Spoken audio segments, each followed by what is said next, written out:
Greetings, Team DPS. I'm your proud superintendent back again. Yes, we're back. We've been renewed, upgraded, and all. So excited to be back for another edition of the Marrero Moment. Today, we're focusing on an essential part of our district and how it operates each and every day, our financial management and long-term fiscal stability. And joining us is a repeat guest, our Chief of Finance, Mr. Chuck Carpenter.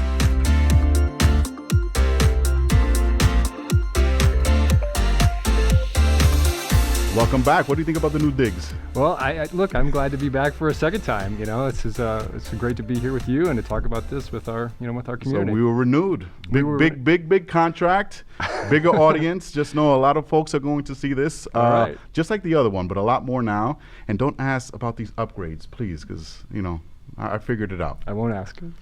For those who do not know or miss the first episode, please do see the episode in where we engage in incredible conversation that was timely then.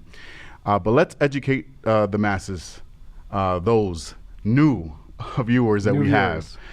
So for our families and staff who may not see finance each and every day in their daily lives or be familiar with the world of finance, how would you describe what you do for a school district? And if I can pose it differently, how would you describe your role and responsibilities?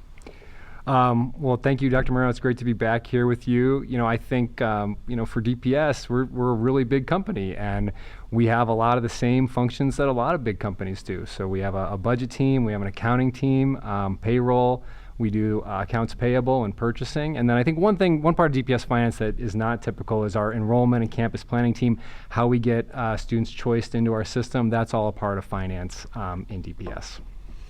All right, you made it seem so simple. I know It's a lot more challenging than that.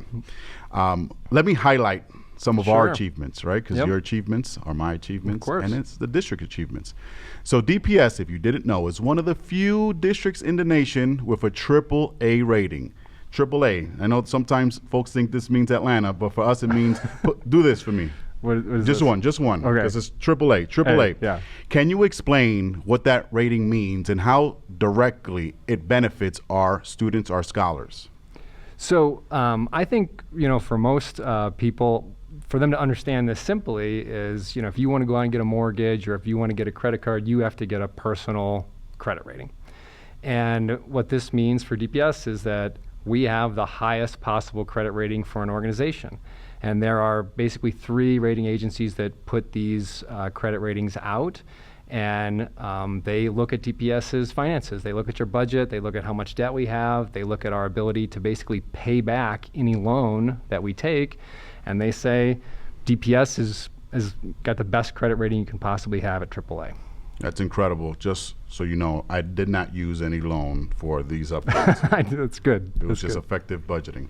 School finance is impacted by a variety of external forces, such as national economic trends, legislative shifts, enrollment patterns.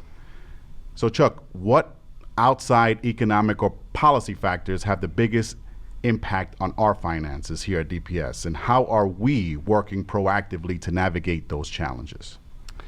Well, this is a major priority for us. I think, at the simplest level, DPS has a lot of students who come to school, and then we offer school programming for them. So students come in, we are funded for those students, and we spend the money on the things that people see when they walk into a school. You spend it on the teachers in the classrooms, the school leaders, all the support staff.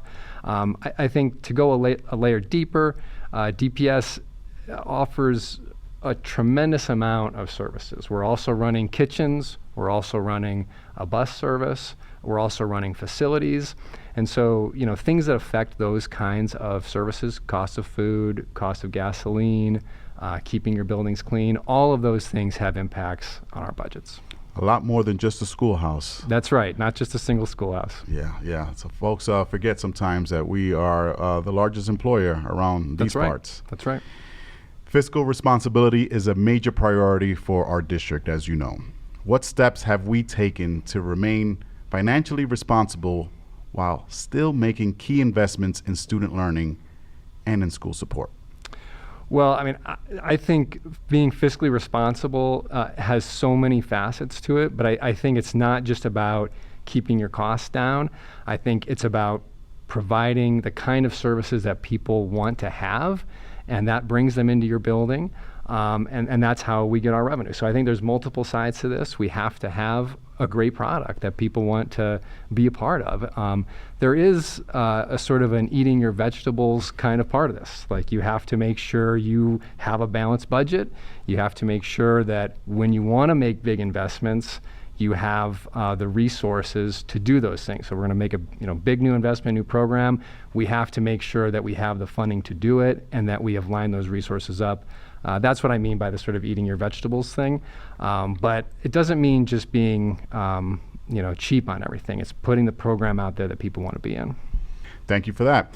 So I mentioned our budget, $1.5+ billion. So you oversee one of the largest public budgets here in the state of Colorado.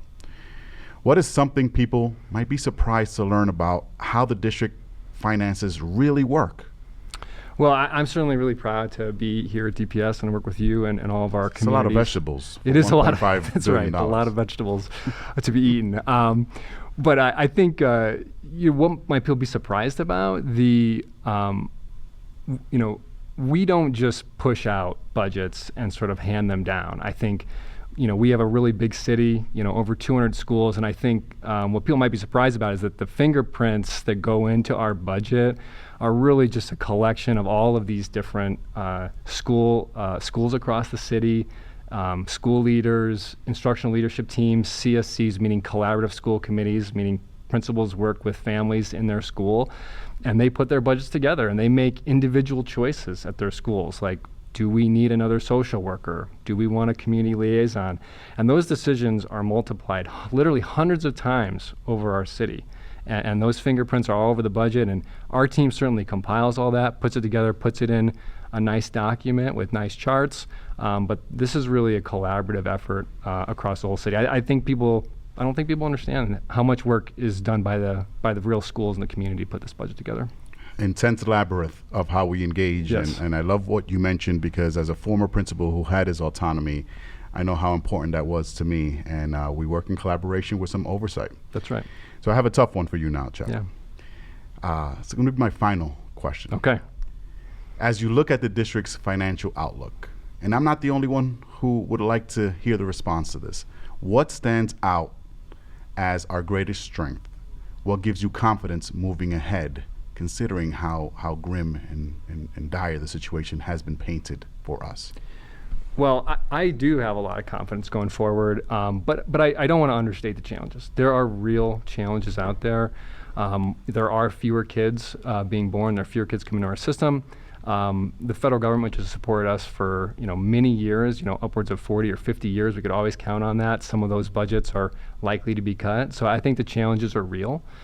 We shouldn't understate the challenges. Those are real, and there could be vegetables to eat on that. But the truth is that I am very confident. I actually am confident. But what gives me confidence is that the city of Denver and the voters have always shown up for Denver kids.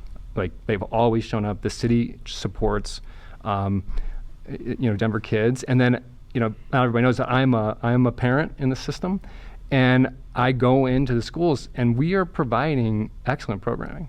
And people want to be in our schools. People that don't live in Denver want to come into our schools, and we have excellent teachers. And so, we have great programming, and that means people will want to be here, and that means we'll be getting revenue. And so, to me, I just think we have a great product, and that's what gives me confidence. The great product we have, the great people we have working here, and the fact that Denver voters just consistently show up for kids in Denver. Well, thank you for saying it so boldly. I have a question. Do you have a solution for some of those, what would be the solution for the low birth rates that we have? I have 3 kids. I don't have any other solutions. You're contributing. I'm all right. helping. Well, thank you I'm very more much. than the average. And all 3 will be part of DPS. That's I right. have 2. Together we have 5. So let's see if we can shift that trend. I want to thank you, for coming back to this incredible upgraded podcast. Is upgraded. Don't ask how. Okay. We spoke about the brilliance that's happening in our schools. Yes. We spoke about the promise. We spoke about vegetables. Yes. We spoke about birth rates. That's right.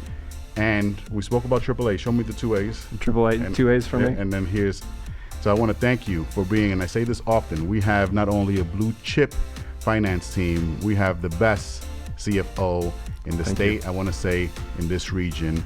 And I can't disrespect my folks out east because That's right. I haven't spoken to them yet. About West of the this. Mississippi. Right. West of the Mississippi. How's that? That's perfect. For Team DPS, welcome back to the Marrero Moment. I'm so excited to continue this endeavor with all of you. Please tell us how we can make it better, but you can subscribe to all DPS content, including the Marrero Moment, by searching for the Denver Public Schools Podcast.